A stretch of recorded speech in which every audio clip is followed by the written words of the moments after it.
ना पहुंचे। एलओसी पर सुरक्षा बढ़ा दी गई है। तो आपको बता दें कि एलओसी पर सुरक्षा बल अलर्ट है और यहां पर सुरक्षा बढ़ा दी गई है एलओसी पर। और अजय की मौजूदगी लगातार हमारे साथ है। अजय, 120 आतंकवादी घुसने की फिराक में है भारत में, क्या जानकारी मिल पा रही है?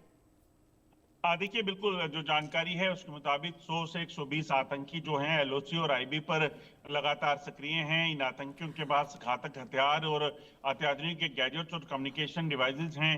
हालांकि आपको ये भी बता दूं कि ऑपरेशन सिंदूर के बाद जो चीज़ देखी गई है कि पाकिस्तान में जो आतंकी शिविर चल रहे थे, लॉन्च पैड थे, उनको रीलोकेट किया गया है। रीलोकेट करने का मतलब ये है कि पाकिस्तान को पता है कि ऑपरेशन सिंदूर में जिन आतंकी ठिकानों को ध्वस्त किया गया था, अगर वो आतंकी ठिकाने जो है वो एज इट इज चलते रहे तो यकीनन उन पर आगे कार्रवाई में नुकसान हो सकता है। तो ऐसे में इसकी वजह ये हो सकती है जो आतंकी ठिकाने हैं वो अब तारबंदी से दूर अंदर ले जाए गए हैं, जिसकी वजह ये है कि एयर स्ट्राइक या सर्जिकल स्ट्राइक से भी पाकिस्तान इन इलाकों में बचना चाहता है और इसी चीज को लेकर ये रिलोकेशन की गई होगी। तो मगर सेना जो है वो लगातार सतर्क है।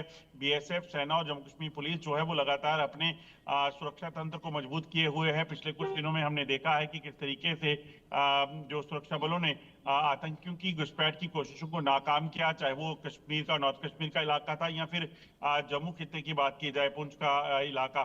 तो ऐसे में सुरक्षा व्यवस्था को कड़ा रखा गया है, मगर उसी के साथ साथ इस चीज को सुनिश्चित किया जा रहा है कि जम्मू कश्मीर में जो आतंकी मौजूद हैं उनका सफाया हो और आतंकी घुसपैठ जो सरहद पार से करने की फिराक में है उसको रोका जा सके। बिल्कुल। और देखिए अजय, बात ये भी थी कि जिस तरह से दिल्ली में बम धमाका हुआ और उसके बाद जो जानकारियां सामने आई कि ऐसे कई धमाके करने की फिराक में है आतंकवादी, और उसके बाद अगर आतंकवादी देखे जा रहे, लॉन्च पैड देखे जा रहे, तो कुल मिलाकर जो पाकिस्तान है और जो उसकी नीयत है वो एक बार फिर से सामने आई है। देखिए, बिल्कुल जिस तरीके से पाकिस्तान ऑपरेशन सिंदूर के बाद इतना भारी नुकसान उठाने के बाद एक बार फिर से इस तरह की हरकतों में लगा हुआ है, तो इससे एक चीज बड़ी स्पष्ट है कि पाकिस्तान शांति नहीं चाहता और पाकिस्तान को शायद ये भूल रहा है कि ऑपरेशन सिंदूर अभी जारी है, ऑपरेशन सिंदूर खत्म नहीं हुआ है।